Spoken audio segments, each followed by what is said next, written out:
The Kalamazoo Children's Chorus was created to offer opportunities to children to learn choral music and perform in the community. Fred and Darlene Sang tell us how the Children's Chorus got involved in the Nutcracker and their collaboration with the Symphony Orchestra.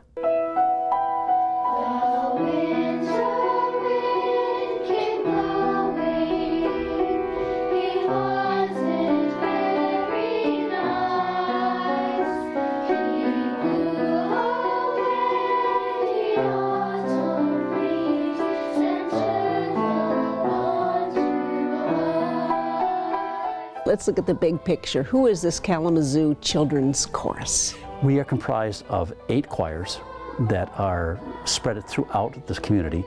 One is on the east side of Kalamazoo, which is, we started about 3 years ago to serve the most underserved area in our community.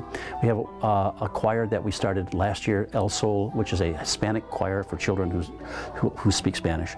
And we have that going, and then we have our 5 other choirs that meet here. Do they come in knowing how to sing? Yes, everybody can sing. Do they come in trained? No, they're not trained. That's our job. So we just make sure that when we have our newest members, which are 3rd graders and 4th graders and even other older kids, we make sure that when they come here and when they leave, they have learned a lot about the process, about what singing is about. We try to be as professional as we can. Stop. Let's do it again. You gotta go a little slower than that, okay? All right, here comes another Sang. Boy, the family that sings together stays together and makes the children's chorus the best. Tell us about you and your involvement with this great chorus. I am the director of the treble choir, which is our youngest children are in the prep choir, and then the next choir they move to is the treble choir, and I direct that choir. And you are part of this partnership phenomena that will bring to light this awesome Nutcracker. Where are we going with this? Yes, every 2 years the Ballet Arts performs the Nutcracker, and we have been singing in that for, I think this is going to be our over a 12-year period we've been involved with it. So I think this is about the 6th time that we're going to perform with them. And the children sing in the Dance of the Snowflakes, which is at the end of the 1st act. And so they have been doing that for quite a while now, and they really love it. It's a wonderful experience. They get to be involved singing with a live symphony orchestra, which most children their age don't get that opportunity. So it's very exciting for them. Let's delve a little bit more into your unique singers, those perhaps that might be new to this.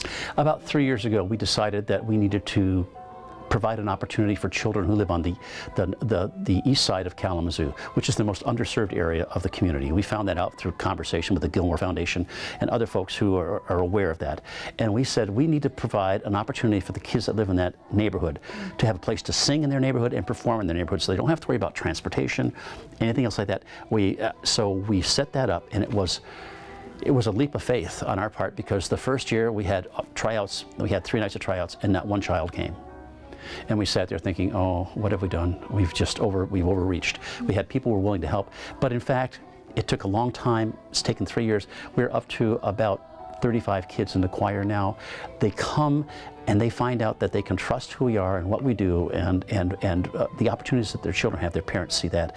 And they come to our concerts, which are on a Sunday afternoon, and they fill St. Mary's Catholic Church, and it's a celebration of the young spirits of kids and opportunities that they have that otherwise they wouldn't have, and we're proud of that.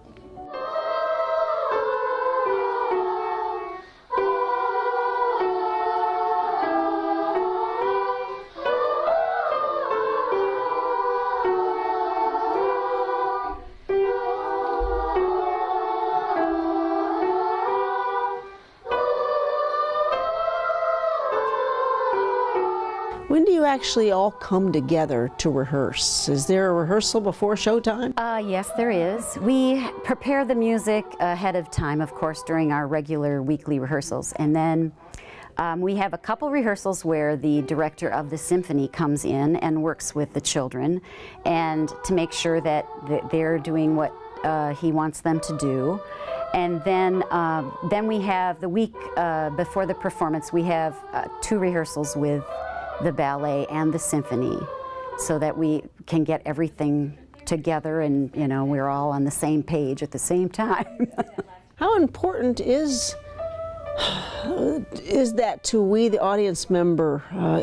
Is your role in this dance? Well, it adds another element to the show, and it's not always sung when the Nutcracker's performed. Not all performances of that show use a children's chorus to do the snowflake dance. So it's kind of it's a very special thing here in our community, and I think people look forward to it every other year when it happens. But it's a really wonderful experience for our kids.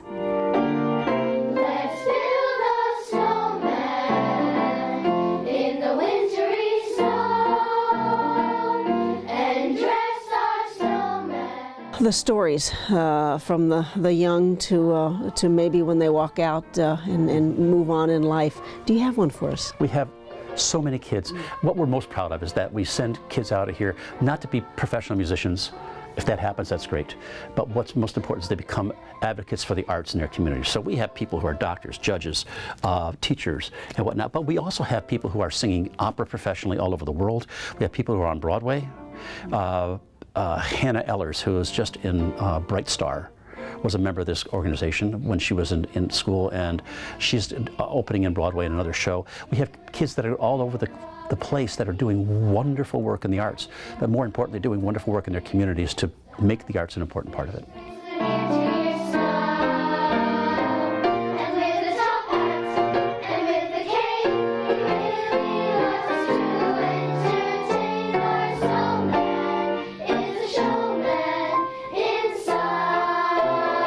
Tell me more about these kids. Give me an example of what he or she may be actually getting from this. Are there some stories you want to share of these experiences?